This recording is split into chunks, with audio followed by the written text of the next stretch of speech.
ঘন জঙ্গলের মধ্যে লুকিয়ে থাকা এক টুকরো ইতিহাস। বহুদিন যাবৎ এই জায়গাটি ব্যবহার না থাকার ফলে এখন এটি একটি গাছপালা ভর্তি গভীর জঙ্গলে পরিণত হয়েছে। বইয়ের পাতাতে স্থান না পেলেও স্থানীয় বাসিন্দাদের কাছে এটি একটি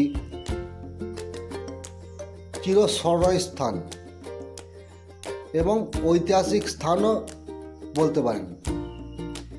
এটির অবস্থান হল বীরভূম জেলায় মরেশ্বর বিধানসভার অন্তর্গত আমড়া গ্রামে অবস্থিত। এই অঞ্চলটি এক প্রকার প্রত্যন্ত গ্রাম অঞ্চল এবং কৃষিপ্রধান এলাকা বলতে পারেন। কৃষিপ্রধান এলাকা এবং নদীর তীরবর্তী অঞ্চল বলে এখানেই এই কুটিটি নির্মাণ হয়েছিল। তখনকার দিনে স্থলপথে সেইভাবে যোগাযোগ ব্যবস্থা ছিল না,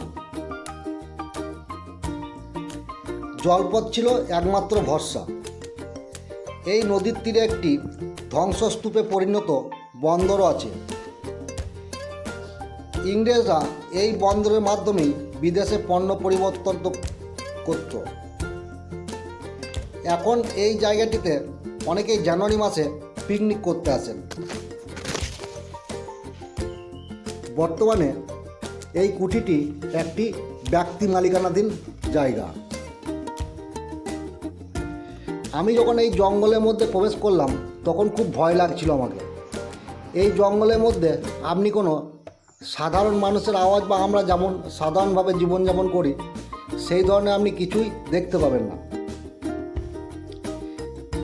এই জঙ্গলের মধ্যে এখন হিংস্র জীবজন্তুর নিরাপদ বাসস্থান বলতে পারেন। জঙ্গলের ভেতরে যে বাড়িগুলো আছে আপনারা দেখছেন সেটি এখন অনেক পুরনো এবং ইংরেজদের আমলের তৈরি বাড়ি। আমি এই বাড়ির নকশা দেখে কিছুটা অবাক হয়ে গিয়েছিলাম, কেননা আমি তখনকার আমলের তৈরি বাড়ি আর এখনকার আমলের তৈরি বাড়ি অনেকটা আলাদা। এই বাড়ির দেওয়ালগুলো অনেক মোটা। একটা বাড়িতে ঢোকার জন্যে অনেকগুলো দরজা আছে। কিছুটা এগিয়ে দেখি একটা বড় টাওয়ারের মতো কিছু একটা চিমনি। আমি বুঝতে পারলাম না এই চিমনিটি কী কাজে ব্যবহার হয়। এই জঙ্গলের মধ্যে একটি খুব সুন্দর বাঁধানো পুকুর রয়েছে।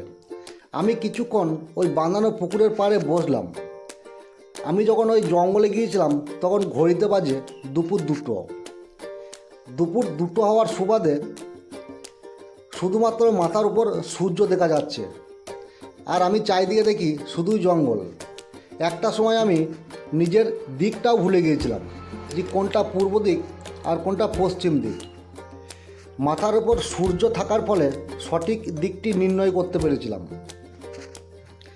এর সাথে আর একটি কথা না বললেই নয়, এখানে অনেক রকম ফলের গাছ রয়েছে, যেমন আম, জাম, কাঁঠাল, নারকেল, লিচু আরও অনেক কিছু। নারকেল গাছের গোড়ায় অনেক নারকেল পড়েছিল। আমি 2টো নারকেল কুড়িয়েও নিয়ে এসেছিলাম। আমার কাছে আর জায়গা ছিল না, থাকলে হয়তো আরও কয়েকটা নিয়ে আসা যেত। তো আজকের গল্পটি এখানেই শেষ করছি। যদি ভিডিওটি ভালো লাগে অবশ্যই একটি লাইক করে শেয়ার করে দেবেন এবং পরবর্তী ভিডিওটি পাওয়ার জন্য আমার এই চ্যানেলটিকে অবশ্যই সাবস্ক্রাইব করে রাখবেন। ধন্যবাদ।